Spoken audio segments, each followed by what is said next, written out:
Bom, hoje eu estou aqui com Luiz Renato de França, que nasceu em Jataí, Goiás, em 1956 e se graduou em Medicina Veterinária pela Universidade Federal de Goiás em 1978, assumindo como professor em 79.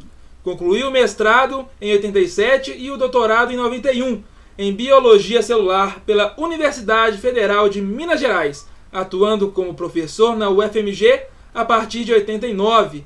De 1992 a 94, se tornou pós-doutor em Fisiologia da Reprodução pela Universidade do Sul de Illinois, Estados Unidos. Orientou quase 100 alunos, graduação e pós-graduação, e tem cerca de 200 publicações científicas. Foi diretor do Instituto Nacional de Pesquisa da Amazônia, o INPA, de 2014 a 2018, e atualmente é professor titular aposentado da UFMG e está lançando o seu livro, né, iniciando aí a sua trajetória literária, né, com o livro Cores do Universo, 50 anos de poesia. Tô certo, Luiz? Acertei tudo? Como é que você tá? Prazer ter você aqui, viu? Perfeito, tá melhor do que eu. Prazerzão ter você aqui, viu, Luiz? Conversando aqui com a gente, vai ser um bate-papo muito legal e eu espero muito que você goste. E eu tenho certeza que todo mundo aqui do canal vai gostar muito de te conhecer, viu? Obrigado aí pela oportunidade e por estar aí dialogando contigo. Prazer é todo meu. Então, Luiz, antes da gente entrar aí na sua trajetória de fato, né? Eu queria pedir para você se apresentar um pouquinho, e já falando como você entrou nesse mundo da literatura, né? Porque, como a gente pôde ver aqui na sua biografia aqui, rápida, né? O seu mundo sempre foi extremamente acadêmico, né? Então, assim, como é que você entrou nesse mundo literário, né? E se apresenta um pouquinho pra gente também. Na realidade, embora a minha trajetória seja acadêmica, né? Eu sempre, desde criança, fui muito eclético, sempre li de tudo, estudei várias línguas, gosto de qualquer tipo de música, de boa qualidade, obviamente, né? E gosto também muito das coisas universais, ciência, esporte, geografia, história. Na realidade, eu tenho naturalmente essa formação eclética, então, desde criança, adolescência, eu já escrevo. Então, a minha carreira, a minha trajetória, na realidade, é um paralelo que eu tentei colocar no livro, esse paralelo. Então, as pessoas me conheciam mais do lado acadêmico, científico, né? Mas, na realidade, a minha trajetória desde sempre foi essa, e tem uma outra trajetória que está no livro muito pouco. Eu também fui atleta de alto nível por uns 30 anos, né? Olha aí, que legal! Eu joguei futebol de salão por 30 anos, como goleiro de 14, 13 até em torno de 40 e poucos anos. Que legal! Então sempre foi uma pessoa que atuou em várias áreas diferentes, né? Sim, naturalmente eu sou uma pessoa eclético. E outra coisa, qualquer lugar do mundo que eu vou, é só colocar a mala e eu já estou em casa. E assim, né, eu queria saber também, né, você falando aí que desde a adolescência, né, esse mundo da literatura esteve com você, assim, eu queria saber o que a literatura representa para você, assim, já que ela esteve com você desde a adolescência, desde cedo, né, assim como eu também, né, a minha vida na literatura sempre foi desde cedo, desde criança. Então, assim, o que representa para você a literatura como um todo, assim? Na realidade, eu não vou dizer literatura, mas eu vou dizer esse lado. É um lado onde eu pude sempre me expressar livremente meus sentimentos, minhas emoções. E quando eu vejo... mas como eu estava falando, desde cedo eu escrevo as minhas percepções e sentimentos. E aí eu percebi também que numa determinada fase de minha vida, eu talvez fazia autoanálise através de poemas, né?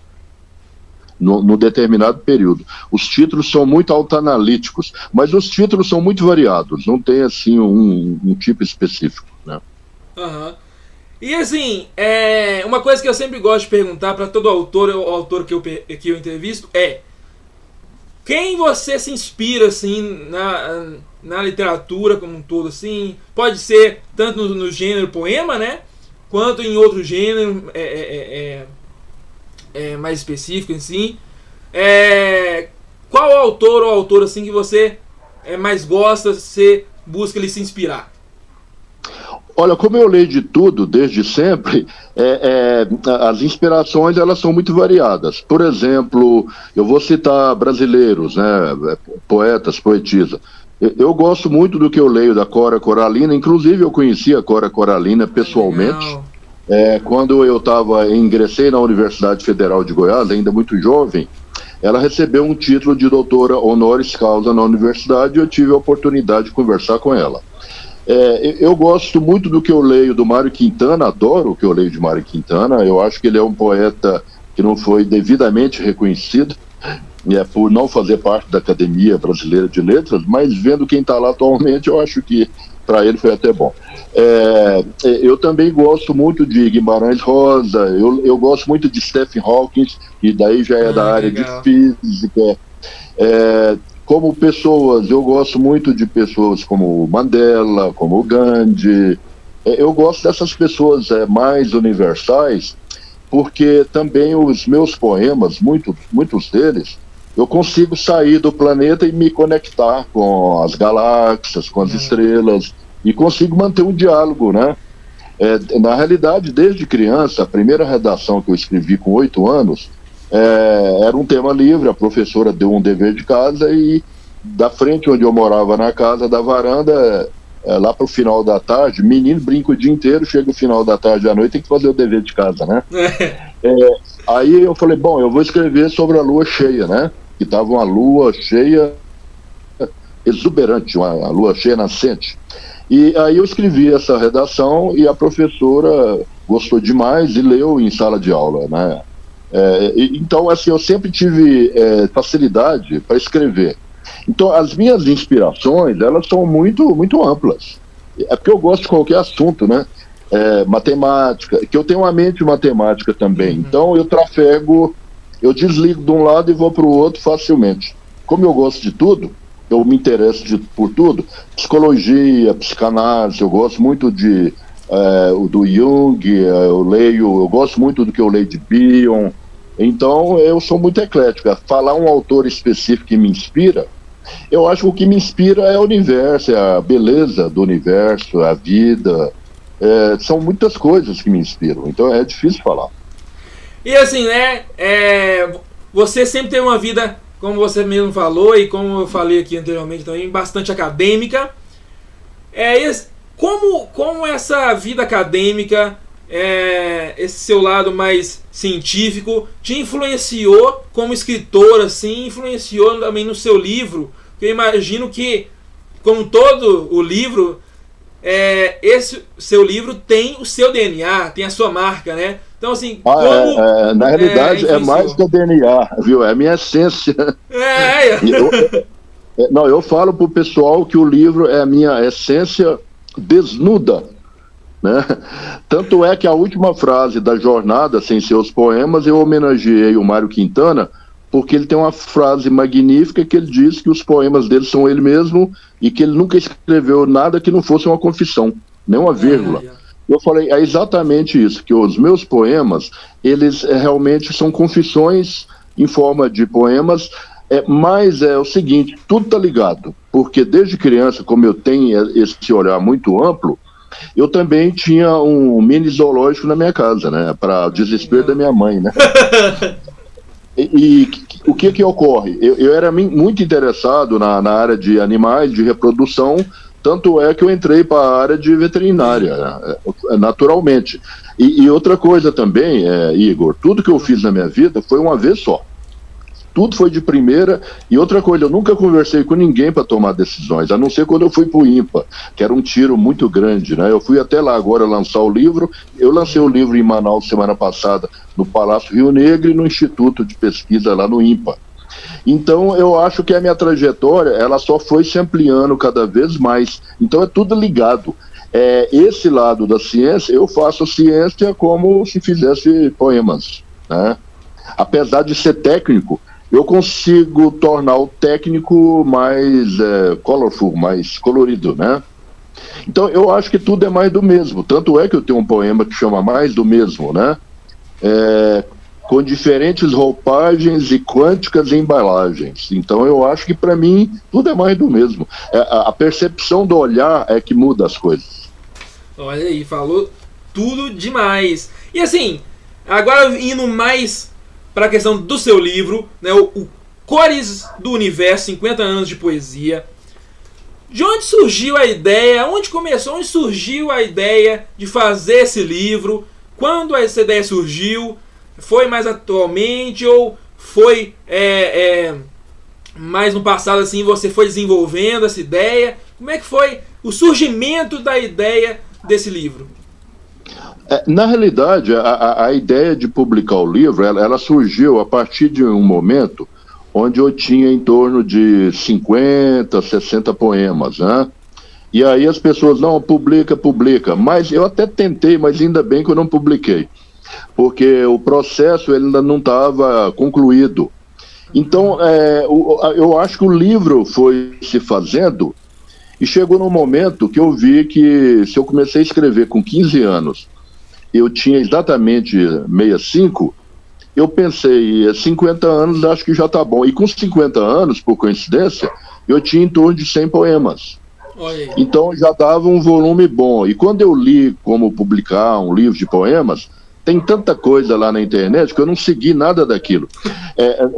Na realidade, eu acho que na minha vida eu nunca segui padrões. Eu segui o que eu acho, o que eu penso, a minha intuição. Então, o livro mostra que eu tenho essa vida solo, né?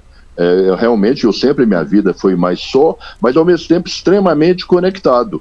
Porque lá em Manaus eu consegui reunir 80 pessoas num lugar e 70 no outro. O pessoal falou, olha, foi um evento histórico em Manaus, porque nunca teve um lançamento de livro aqui dessa forma, com pianista, com tudo. E eu convidei do Instituto, desde a copeira, o motorista, até cônsul do Japão.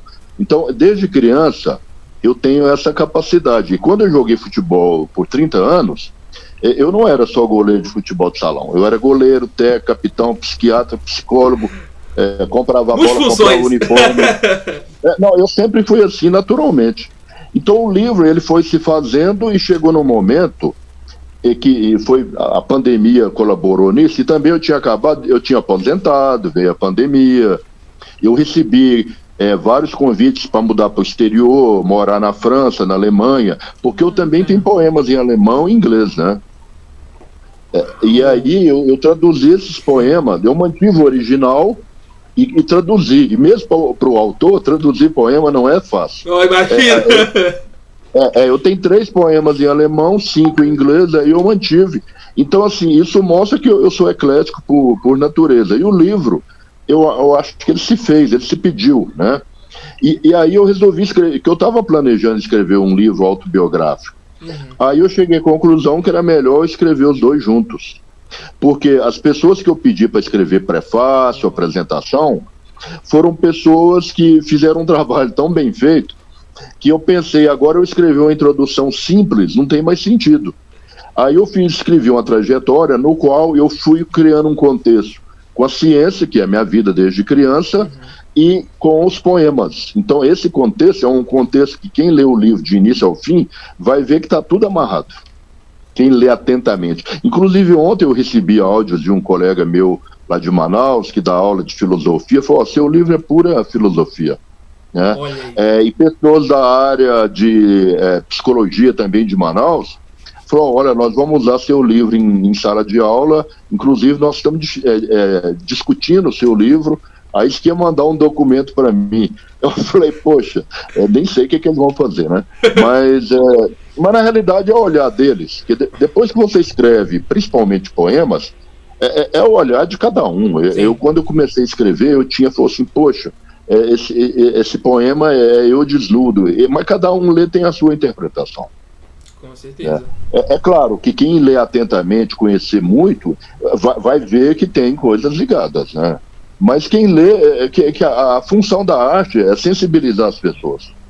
Exatamente. E a poesia, o poema, ele é uma forma de arte, né?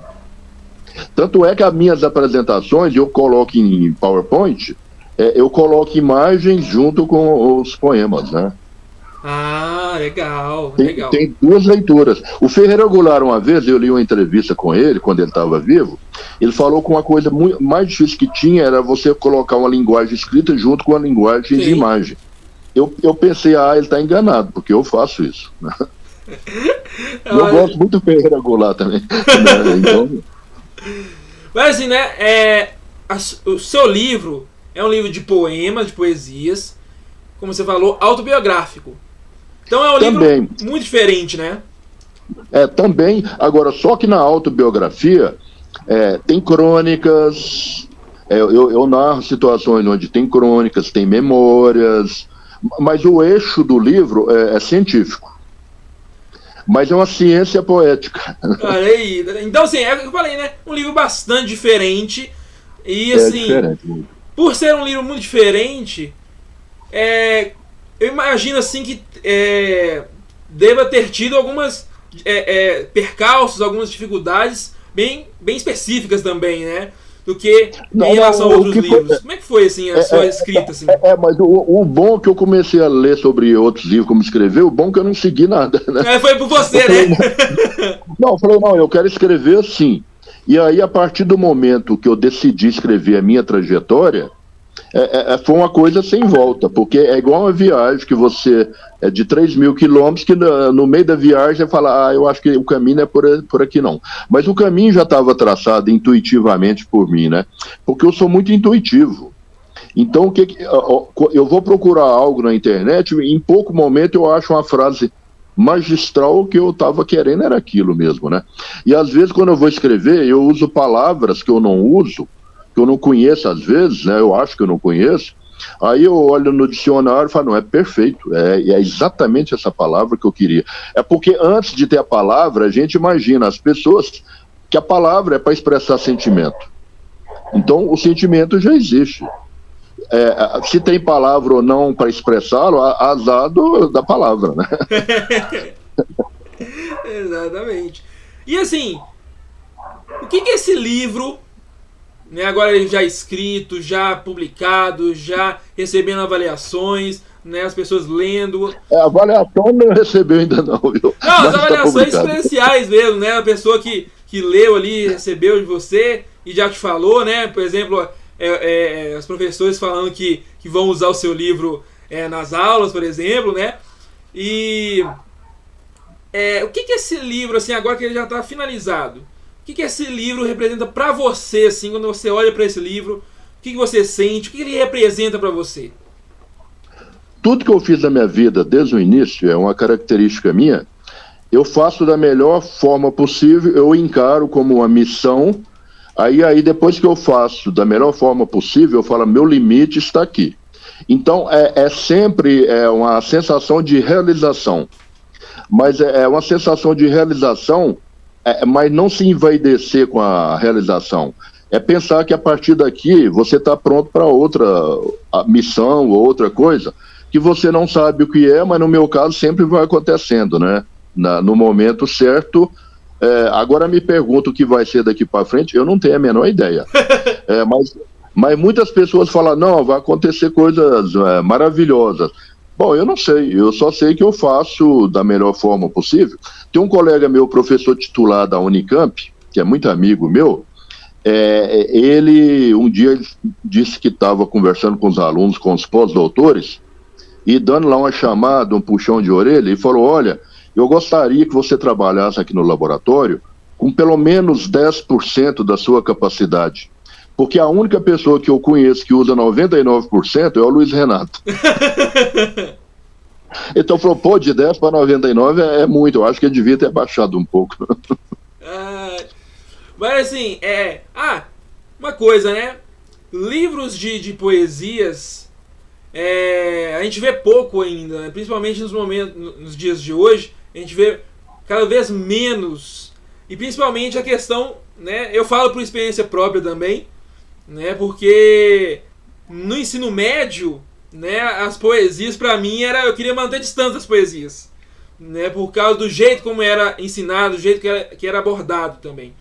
Eu adoro aquele filme da Sociedade dos Poetas Mortos. Sim, eu também. Adoro aquela primeira cena. Pega a régua, mede, faz a métrica. Agora você pega essa página, rasga e joga fora. Eu acho que é exatamente isso. Porque quem quer escrever, ele não pode estar escrevendo numa camisa de força. Com certeza. Tem que ter liberdade para se colocar naquela história, né? Colocar tudo que ele imagina naquela história, em cada página daquele livro, né? O que evolui o mundo não é o mesmo, é o diferente. Sim, exatamente. Tanto é que a França, nos seus tempos áureos, agora está em decadência, era vive la différence, viva a diferença. O ser humano, ele tem um péssimo defeito de querer tudo igual, mas o bom é o diferente. O bom é diferente. E você, né, você já falou aí um pouquinho também do futuro, né, você não sabe o que vem por aí, mas você, assim, pelo menos almeja, né, escrever mais livros, ou esse vai ser o único, assim, pelo menos por enquanto, né? É um temporão, né? Não, mas eu acho o seguinte, na realidade, nesse livro, no último tópico da jornada, eu divido a jornada em 9 tópicos, né? Uhum. A vida eterna, a busca do equilíbrio, a ciência se apresenta nos horizontes, os horizontes se renovam, se expandem. Eu acho que no último tópico, que é o cosmos é o limite, que talvez essa seja a minha busca maior desde criança, eu faço um pequeno ensaio filosófico. Uhum. Inclusive, eu olhei, eu criei, falei assim, quem sabe no futuro a gente tem que ter uma metafilosofia que engloba tudo. E aí, como sempre, a gente olha na internet, às vezes acha alguma coisa semelhante, mas os indianos já têm esse conceito de metafilosofia. Porque eu acho que a caverna de Platão atualmente é o planeta Terra. Nós temos que sair da nossa caverna de Platão, expandir os nossos horizontes, porque tem um mundo todo lá fora, e tem seres vivos, e tem tudo lá fora. Sim. Então, a gente ficar aqui no planeta Terra, é a nossa casa, tudo bem. Eu sempre escrevo que o belo e minúsculo planeta Terra, na realidade, eu dialogando com o universo, na realidade não é eu só dialogando com o universo também ele dialoga comigo. Porque essas energias, elas estão todas aí, né? E eu tenho um radar que eu sou capaz de captar essas energias. E você falou da caverna de Platão, foi muito interessante porque essa semana, lá na minha faculdade, a gente estava falando sobre caverna de Platão, mas falando mais sobre a questão da sociedade midiática, né? Mediatizada, né? Ou seja, sempre a gente em rede, né? Então, a caverna de Platão hoje é a internet, né? Você fica ali naquela internet, ali na sua bolha, né? E às vezes esquece o offline, né? Exato. Quanto mais você se expande, por exemplo, eu faço algumas comparações aqui. Tem pessoa que acha que o mundo dele é a casa dele, é a rua, é o bairro, é a cidade, é o país, é o planeta. Aí se você sai do planeta, tem as galáxias. Mas, por exemplo, vamos pegar aqui. Quantas galáxias, em tese, existem? Em torno de 100 bilhões, em tese, porque sempre o número aumenta. Quantas estrelas tem em cada galáxia? Em média, 100 bilhões. Quantos planetas tem ao redor das estrelas? Já vamos para a casa dos trilhões e trilhões. Quantos neurônios nós temos no nosso sistema nervoso central, no cérebro? Em torno de 100 bilhões, com conexões infinitas. Então, eu acho que tudo é esse amplo, e quem achar que a internet é isso aqui, está totalmente equivocado. É porque é muito pouco, é se contentar com muito pouco.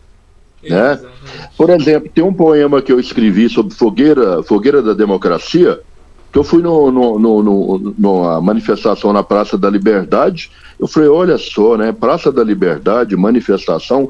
Aí eu tentei pegar onde surgiu a democracia. Aí eu peguei desde o início da formação do universo. E eu peguei que as estrelas são fagulhas da inteligência cósmica. E aí eu trouxe até a Praça da Liberdade, né? Quando as tribos se organizavam e tinha fogueira para espantar animais, mas para aquecer, ali já era uma democracia, porque para sobreviver todos, porque a democracia é uma maneira de se juntar para viver todos em comum ali. E os planetas, as galáxias, as estrelas, tem que estar em harmonia. Se não tiver em harmonia, é por isso que eu acho que essa discussão de ideologia de gênero, isso, aquilo, é uma babaquice total. Por quê? Porque as coisas são tão mais amplas do que isso, então nós temos que focar no que for mais amplo, porque senão fica um discurso muito a miúde e que é um gueto dentro de um gueto e dentro de um gueto, né? Porque eu escrevo, eu tenho assim um pensamento que existem muitas maneiras de ser e poucas palavras para definir. Então tudo, inclusive o ser humano, é muito mais amplo do que a gente imagina. Mas assim, indo para o final, eu queria saber de você, assim, o que as pessoas... Mas antes de ir pro final, eu quero saber da sua obra também depois. Opa! Que me manda informações sobre sua obra, sobre você. Pode deixar. Porque senão nós estamos num diálogo aqui meio unilateral, né? Ah, pode deixar. Seria um prazer, com certeza. E assim, sim. O que as pessoas podem esperar do seu livro? As pessoas que ainda não adquiriram o livro, as pessoas que estão te conhecendo agora, conhecendo a sua obra agora, o que as pessoas podem esperar do seu livro, que com certeza eles vão adquirir a partir de agora? Não, eu acho que assim, é claro que assim, no momento até um pouco difícil. Passou um cometa aqui perto agora. Mais um. Isso chama-se boicote. E eu tenho uma filosofia: quando estão boicotando é porque alguma coisa é muito boa. Olha aí, ó. Ninguém boicota coisa ruim. O que eu acho é o seguinte: o meu livro, eu deixei o meu legado da minha vivência, né? Porque até eu cunho uma frase aqui no livro que vivência é ter escolhas. Quando você tem vivência, você cria escolhas. Então, o que eu acho, primeiro, eu acho que o meu livro mostra que você pode ter uma trajetória de quem saiu de uma cidade do interior sem nenhum recurso financeiro, sem nada, mas que lia de tudo que caísse em mãos, que tinha percepção. Você pode se tornar, por exemplo, um grande pesquisador, que no meu caso eu estou entre os 600 pesquisadores brasileiros mais citados internacionalmente. Na minha área eu sou o pesquisador mais citado, eu estou internacionalmente, eu sou bastante reconhecido, mas isso é apenas um produto do que eu fiz ao longo da minha vida. Então, por exemplo, se é um aluno de pós-graduação que quer crescer, ele pode ler meu livro e a minha trajetória está ali. Outra coisa que eu mostro que você pode conseguir qualquer coisa na sua vida sendo ético, altruísta, generoso, e que você não precisa de burlar as leis para ser alguém. Também eu mostro isso, e também eu mostro no livro que todos os momentos, as conquistas, elas podem ser compartilhadas com as outras pessoas. Porque se você escreve um livro, se eu tenho lá 100 poemas na gaveta, está na gaveta, está escondido, né? Agora, abrir a gaveta, ela tem que ser aberta de uma forma nobre, de uma forma altruística. Então, eu mostro a minha vida, a minha visão. E claro que pode ter outras. Eu desde criança eu sou o seguinte: eu sou teimoso, eu sou determinado. Mas se alguém me convencer que o que ele está falando é melhor, imediatamente eu vou aderir, né? Quando eu era criança eu pensava o seguinte: vamos supor que o emprego que eu arrumei foi jogar pedra lá na rua. Esse é o emprego. Eu era criança, eu pensava assim, mas eu não vou fazer isso nem amarrado, de forma alguma. Vamos supor que eu não tivesse nenhuma alternativa. Eu falo assim: agora eles vão ver, eu vou ser o melhor jogador de pedra na rua no mundo. Isso. Então eu acho, tudo que eu me proponho a fazer, eu procuro fazer bem feito no meu limite. Esse é um compromisso que eu tenho comigo.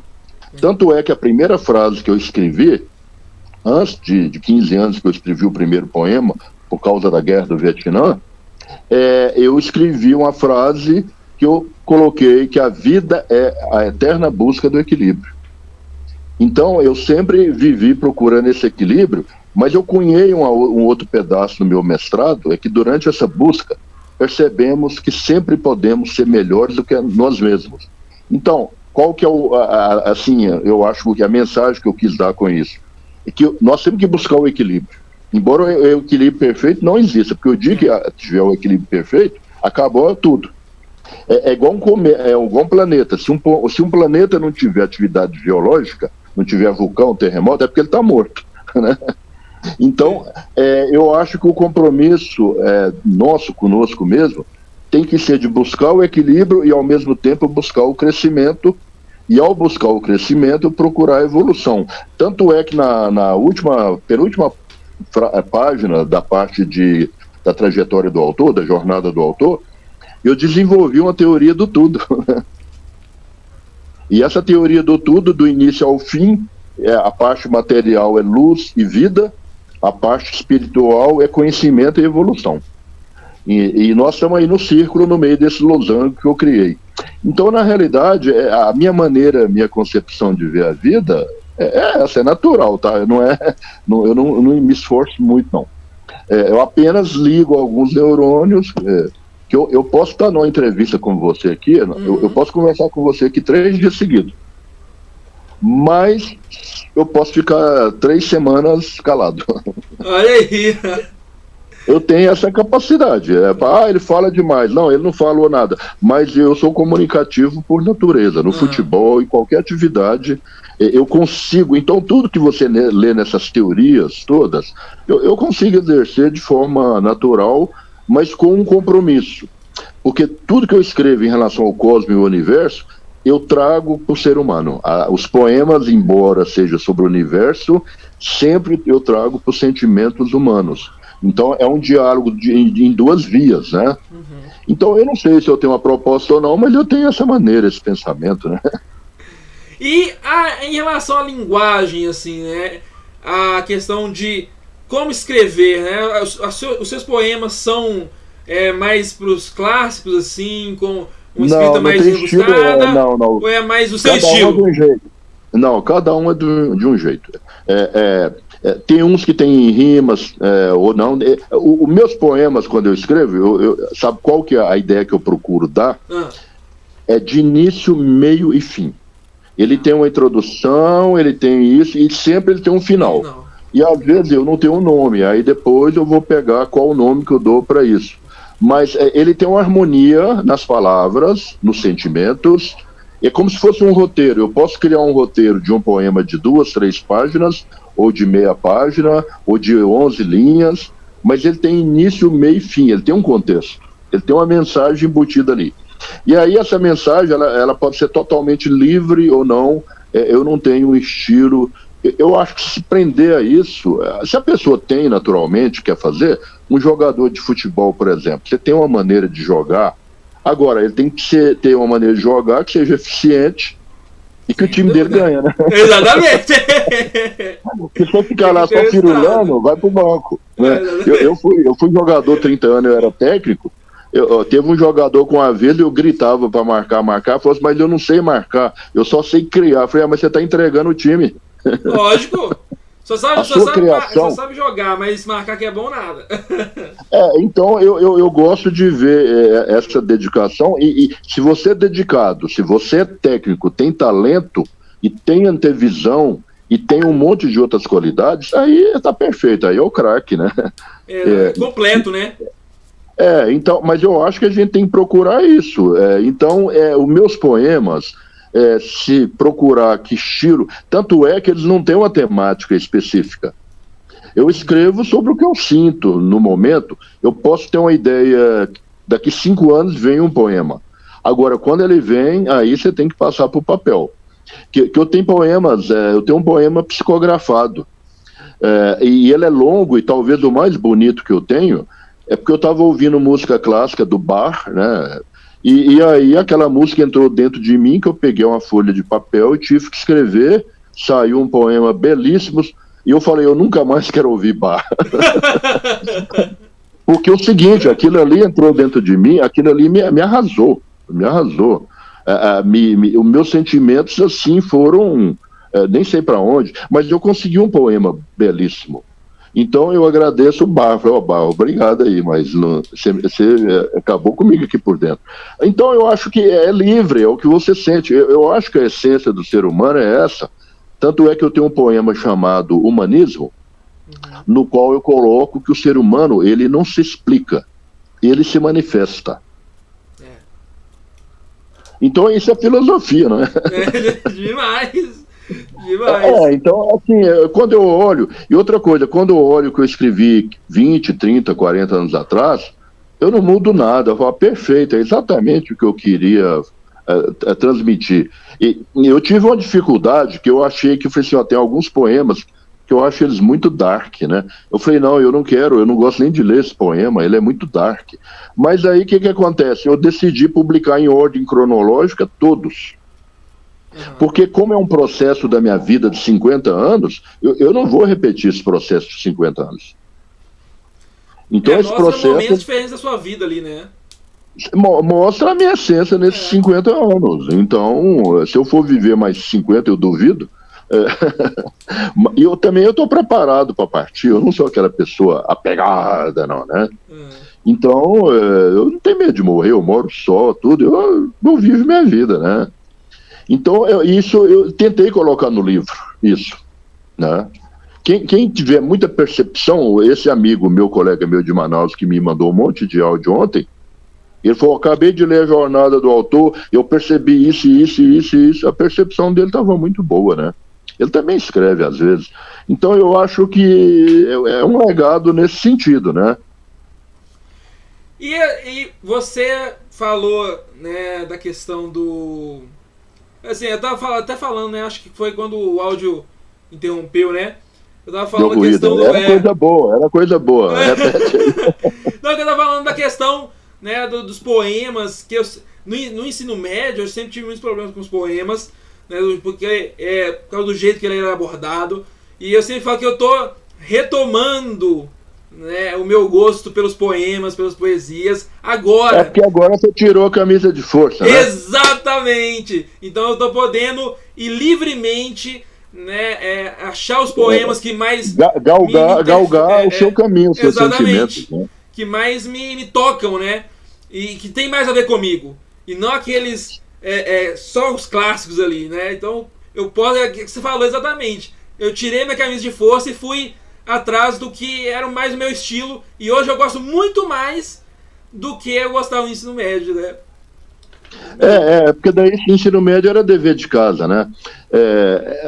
Mas eu acho que no meu caso em particular, como eu fui criado muito livre e solto, né? Eu sempre decidi o que eu queria. Então eu acho que intuitivamente, desde criança, eu não aceitei essas vestes da camisa de força, né? Mas naturalmente, ainda bem que eu tive sucesso, né? Que eu poderia... Mas pela maneira que eu pensava e percebia, hoje eu vejo que eu sempre estava no caminho correto, né? Mas era uma coisa intuitiva. E sempre dando certo, né? Tanto é que eu fui parar lá em Manaus como diretor do maior Instituto de Biologia Tropical do mundo. Eu fui para um instituto com 2.000 pessoas, o maior Instituto de Biologia Tropical do mundo, sem conhecer nada do Instituto e sem conhecer Manaus. E na minha apresentação eu falei, olha, eu vou apresentar assim, que era pública, que eu vou mostrar para vocês que eu estou altamente preparado para ser o diretor. Nunca tive aqui antes, nem nada. Tem uma colega minha que foi a cerimonialista no Palácio do Rio Negro, ela falou, eu assisti a sua apresentação, a hora que ele falou isso, eu pensei, ele é louco. Eu falei, tá vendo? Não era. Aí eles entendem que não é loucura, é coragem. Coragem, exatamente. Né? Porque um dos avaliadores lá da comissão, não sei porquê, eu coloquei ele em situação totalmente, assim, embaraçosa. Porque ele foi me fazendo pergunta e aí não sei porquê. Ele falou assim, além do mais, você é solteiro, né? Eu falei, sim, eu pertenço ao mundo. Olha aí. Aí ele engoliu seco, eu falei, bom, mas foi na hora, ele perguntou, levou. Perguntou, respondeu. Mas ele engoliu seco. Eu falei, bom, aí eu falei assim, de supetão. Então eu acho que desde criança e até agora, mais ainda, eu pertenço ao mundo, eu faço parte dele. Luiz, para finalizar, onde as pessoas podem encontrar o seu livro? Tem um site específico? É diretamente com você? Só tem a versão somente em físico ou tem a versão em e-book também? Só para as pessoas que poderem ir lá comprar também, né? Hoje está muito fácil, porque a editora onde eu publiquei colocou em e-book logo de cara. Então eu fiquei até impressionado que tem e-book até lá do Japão, né? Que eu não... Mas assim, o site mais tradicional do e-book que tem é o Amazon, né? A Amazon, que tem tudo, né? Vende de pneu a qualquer coisa. Daqui um dia eles vão vender até você. E não na forma de e-book, né? Eu espero que seja físico. E a Asa Editorial foi que publicou o livro, e eles estão com uma certa quantidade de livro físico, mas o que eu tenho vendido por enquanto, eu já vendi uns 200 exemplares, eu vendi pelos meus contatos, né? Que eu descobri que eu agora estou virando caixeiro viajante, né? Porque lá em Manaus, com a apresentação que eu fiz, com banner, com tudo, com a apresentação em PowerPoint, eu falei assim, agora eu pego uma charrete, uma diligência, sei lá o quê, qualquer cidadezinha eu paro e monto o meu circo e vou vender. Ué. Mas eu acho que, assim, do ponto de vista concreto em relação à sua pergunta, os sites vários, o mais conhecido é o Amazon, e do ponto de vista físico, em livraria, é na Asa Editorial, porque o que eu vejo é que você veicular um livro em grandes editoras não é uma tarefa também tão fácil, né? Com certeza. Então, mas de qualquer forma, o livro está na praça.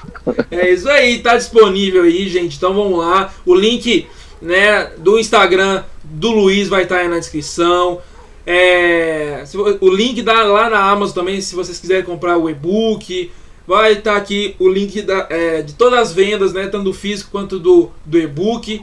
Tudo na descrição aqui do vídeo, para vocês poderem ir lá e adquirir o livro do Luiz. Que eu tenho certeza que vocês vão inclusive, gostar lá em Manaus, perguntaram para mim, assim, eu respondi de improviso. Eu fiz uma apresentação lá no Instituto, falou, vai estar lá fora para vender. Aí o mestre de cerimônia falou, quanto que é o livro? Eu falei, físico. Eu falei, R$50, R$1 para cada ano. Boa! Bem. Eu falei, tá aqui essa agora. Falei, tá barato, né? R$1 para cada por ano. É muito barato, né? Mas o e-book, ele é muito mais barato do que isso. Acho que é R$30. Mas eu sou da época que eu prefiro o livro físico, porque eu escrevo no livro, né? Anotações. Eu também prefiro o físico, né? Sou do físico também. Apesar que é inevitável, né? O e-book adentrar cada vez mais nas nossas vidas, né? Pela praticidade. É uma opção. Mas eu sempre prefiro o físico. Se eu puder comprar sempre o físico, eu vou comprar sempre o físico. Porque pegar o livro na mão é sempre uma outra emoção, uma outra coisa, né? Não, eu brinco com o pessoal que café sem cafeína, cigarro sem nicotina e cerveja sem álcool é tudo da mesma categoria, artificial. Talvez eu não vou falar o e-book, porque senão eu estou fazendo propaganda contra eu mesmo, né? Mas eu sou mais da relação humana, né? De eu ver, tocar, conversar, e o livro físico ele tem essa interação. Além do mais, você pode começar a ler ele e dormir, né? Com ele em cima do rosto, né? Sim! Exatamente. Ai. Luiz, a gente vai terminando a nossa conversa por aqui.